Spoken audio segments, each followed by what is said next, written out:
ഭരണം പോയി, ക്യാപ്സൂളും തീർന്നു. കേരളത്തിലെ സൈബർ ഇടങ്ങൾ ഭരിച്ചിരുന്ന ആ വെട്ടുക്കിളിക്കൂട്ടം പെട്ടെന്ന് എവിടെ മറഞ്ഞു? ഒറിജിനൽ പടയാളികളോ അതോ പെയ്ഡ് PR ഫേക്കുകളോ? ഒരു കാലത്ത് കേരളത്തിലെ സൈബർ ഇടങ്ങൾ ഭരിച്ചിരുന്ന ആ കൂട്ടം എവിടെ പോയി? ഇടതുമുന്നണി ഭരണകാലത്ത് ഫേസ്ബുക്കിലും ഇൻസ്റ്റഗ്രാമിലും എക്സിലും സജീവമായിരുന്ന പല പ്രൊഫൈലുകളും ഇപ്പോൾ കാണാനില്ല. ഭരണം മാറിയതോടെ സോഷ്യൽ മീഡിയയിലെ വലിയൊരു വിഭാഗം അക്കൗണ്ടുകൾ ഒന്നുകിൽ നിശബ്ദമായി അല്ലെങ്കിൽ കളം വിട്ടു. എന്തായിരുന്നു ഇവരുടെ ദൗത്യം? പാർട്ടിയെയും സർക്കാരിനെയും കണ്ണടച്ച് പ്രതിരോധിക്കുക, എതിർക്കുന്നവരെ കൂട്ടത്തോടെ ആക്രമിക്കുക.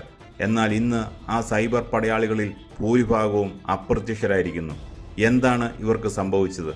ഇവർ ഫേക്ക് അക്കൗണ്ടുകളായിരുന്നോ അതോ ഒറിജിനലായിരുന്നോ? കേരള രാഷ്ട്രീയത്തിൽ ഈ അടുത്ത കാലത്ത് ഏറ്റവും കൂടുതൽ ചർച്ച ചെയ്യപ്പെട്ട വാക്കാണ് ക്യാപ്സൂൾ.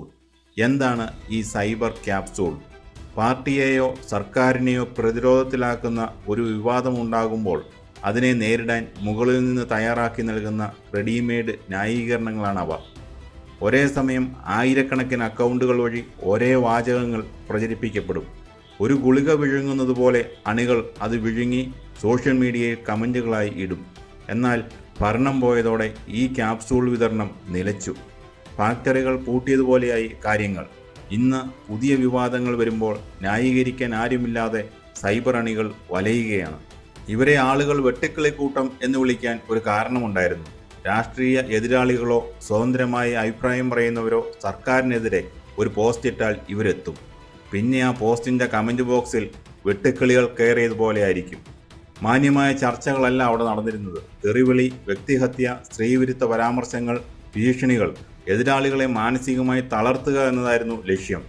അശ്ലീല വാക്കുകൾ ഉപയോഗിച്ച് ആക്രോശിക്കുന്ന ഈ രീതി കാരണം പലരും ഭയന്ന് രാഷ്ട്രീയ അഭിപ്രായങ്ങൾ പറയാൻ മടിച്ചു. ഈ സൈബർ ഗുണ്ടായുസമാണ് ഇന്ന് പെട്ടെന്ന് ഇല്ലാതായിരിക്കുന്നത്. ഈ സൈബർ യുദ്ധം വെറുതെ ഫ്രീ ആയി നടന്നതല്ല എന്നുകൂടി നമ്മൾ മനസ്സിലാക്കണം. ഇതിന് പിന്നിൽ വലിയ സാമ്പത്തിക സ്രോതസ്സുകൾ ഉണ്ടായിരുന്നു. സർക്കാരിൻ്റെയും പാർട്ടിയുടെയും ഇമേജ് വർദ്ധിപ്പിക്കാൻ വേണ്ടി മാത്രം പ്രത്യേക PR ഏജൻസികളെ നിയോഗിച്ചിരുന്നു. ലക്ഷക്കണക്കിന് രൂപയാണ് ഈ ടീമുകൾക്ക് പ്രതിമാസം പ്രതിഫലമായി നൽകിയിരുന്നത്. ഫേക്ക് പ്രൊഫൈലുകൾ നിർമ്മിക്കുക, വ്യാജ വാർത്തകൾ ചമയ്ക്കുക, പാർട്ടി വിരുദ്ധരുടെ അക്കൗണ്ടുകൾ കൂട്ടത്തോടെ റിപ്പോർട്ട് ചെയ്ത് പൂട്ടിക്കുക, ഇതൊക്കെയായിരുന്നു ഇവരുടെ പണി. ഭരണം മാറിയതോടെ ഈ PR ടീമുകളുടെ ഫണ്ടിംഗ് നിലച്ചു.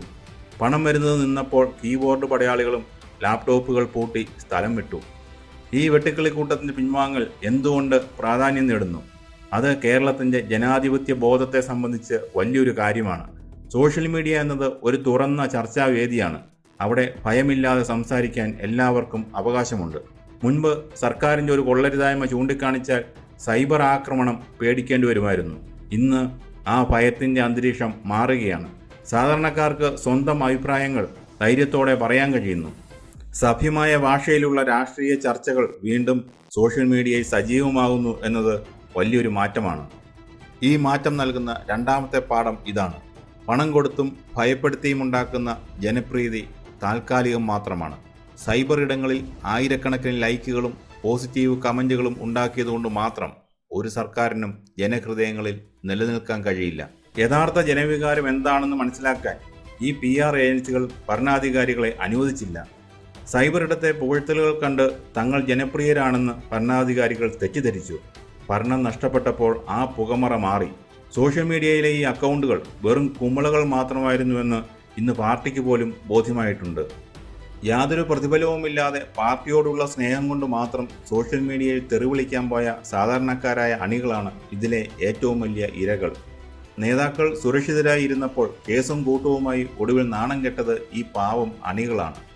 ഭരണം പോയതോടെ PR കമ്പനികൾ അടുത്ത കോൺട്രാക്ട് നോക്കിപ്പോയി. എന്നാൽ ഒന്നും കിട്ടാത്ത സാധാരണ അണികൾ ഇപ്പോൾ ഒറ്റപ്പെട്ടു. പെയ്ഡ് അക്കൗണ്ടുകൾ കളം വിട്ടതോടെ സോഷ്യൽ മീഡിയയിൽ ന്യായീകരിക്കാൻ ആയുധമില്ലാതെ ഇവർ നിൽക്കുകയാണ്. ഇത് പലർക്കും വലിയൊരു മുന്നറിയിപ്പാണ്. സൈബർ ഇടങ്ങളിലെ ഈ ശുദ്ധീകരണം കേരള രാഷ്ട്രീയത്തിന് നല്ലതാണ്. പണത്തിൻ്റെ കരുത്തിൽ അക്കൗണ്ടുകൾ വിലക്കെടുത്ത് അജണ്ടകൾ നിശ്ചയിക്കുന്ന രീതിക്ക് ഒരു തിരിച്ചടിയാണിത്. ഒറിജിനൽ ആരാണ്, ഫേക്ക് ആരാണ് എന്ന് ജനങ്ങൾക്ക് ഇപ്പോൾ കൃത്യമായി മനസ്സിലാവുന്നുണ്ട്. ഭരണം മാറിയപ്പോൾ സൈബർ പടയാളികൾ ഒളിച്ചോടിയ ഈ കാഴ്ച നിങ്ങളും ശ്രദ്ധിച്ചിട്ടുണ്ടോ? നിങ്ങളുടെ അഭിപ്രായങ്ങൾ കമൻറ്റ് ചെയ്യൂ.